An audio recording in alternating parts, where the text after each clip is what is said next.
Olá, gente, espero que estejam todos bem. Sejam bem-vindos a mais uma semana do Projeto Mate Básica. Nessa semana a gente vai dar continuidade aos assuntos trabalhados na semana passada, onde a gente falou de frações, iniciamos ali com frações equivalentes, falando da primeira operação entre fração, né, a adição. E hoje a gente vai continuar falando dessa operação especificamente, vamos falar de todas as demais. Vamos demonstrar um novo método de somar ou subtrair fração. E também a gente vai ver, além dessas operações, a multiplicação, a divisão, potências e raízes de frações. Também vamos ver, ao final, expressões numéricas, onde nessas sentenças vão aparecer aí todas essas operações que a gente já falou, tanto com frações quanto com números inteiros.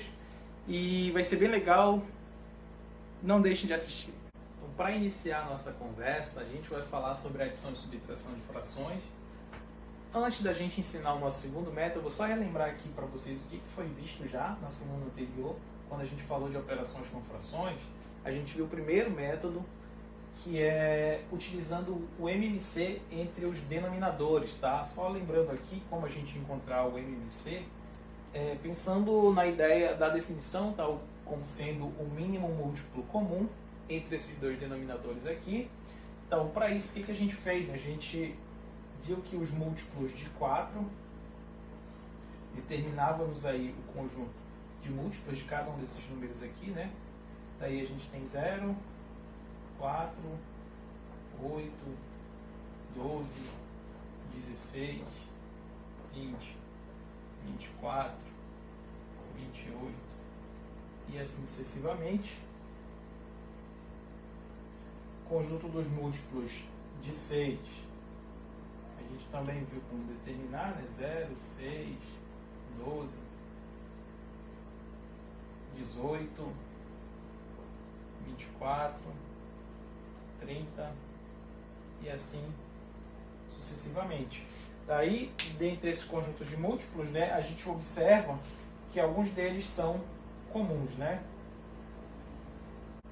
Então, esses aqui são os múltiplos que são comuns. Dentre esses, o menor, que como a gente já tinha comentado naquele vídeo anterior, né, o menor é o 0, mas se tratando de MMC, a gente vai considerar o menor múltiplo que é comum e não nulo.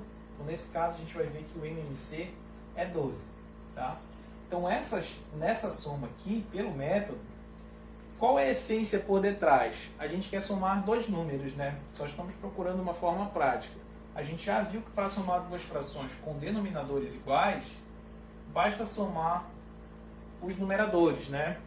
Então aqui o que a gente está buscando é retomar para esse princípio, encontrar duas frações com denominadores iguais em que a gente possa fazer a soma.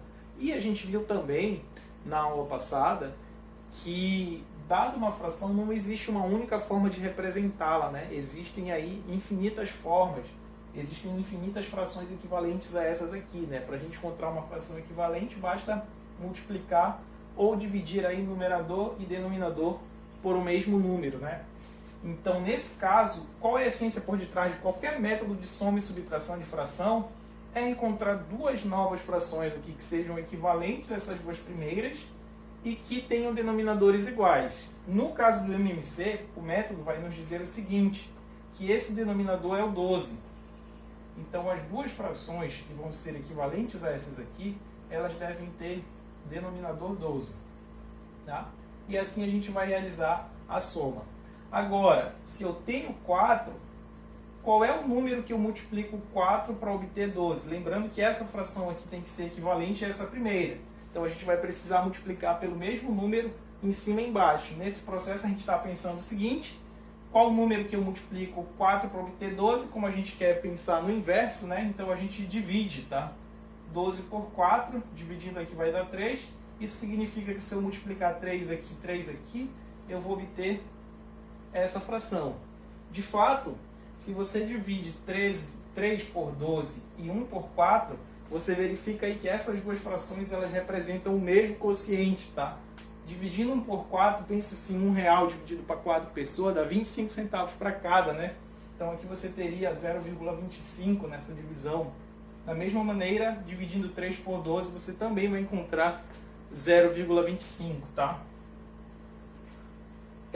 Então essa aqui é a primeira fração equivalente a essa aqui no caso. E agora a gente vai encontrar uma fração que seja equivalente a 5/6, né? De fato, de 6 para obter 12, a gente precisa multiplicar por 2.